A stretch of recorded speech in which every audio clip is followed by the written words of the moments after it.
papakita sa inyo dito itong halaman na to. Ayan. Nung unang panahon, ito'y ginagawang sipilyo. Yung dahon na ito sapagkat to, anuhin nyo po, magaspang ho siya.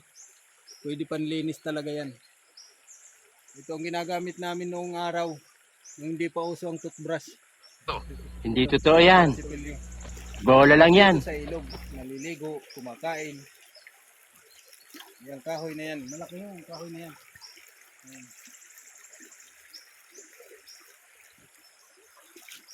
Ito. Saka itong kahoy na to, tingnan nyo, maganda ho. Bumubunga ho ito. Masarap ang bunga nito. Ayan, ito. Pakita ko sa inyo yung bunga. Ayan o.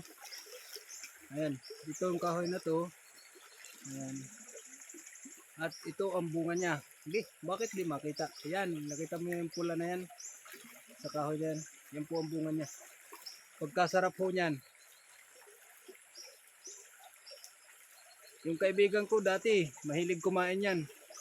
Sabi niya, ang sarap daw niyan nung siya'y nabubuhay pa. Gunggong! Barinig kita sa mukha eh! Sarap daw nun nung siya'y nabubuhay pa. Ayaw ko nang tikman habang ako'y nabubuhay pa din. Kasi masarap ang bunga na yan.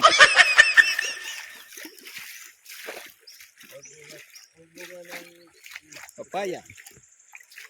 Dito sa tabing ilog. Ayan o, madami kaming halaman dito. Gulayan.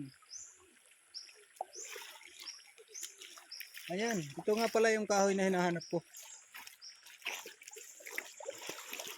Pwede ho itong panggulay. Itong kahoy na ito. Ayan.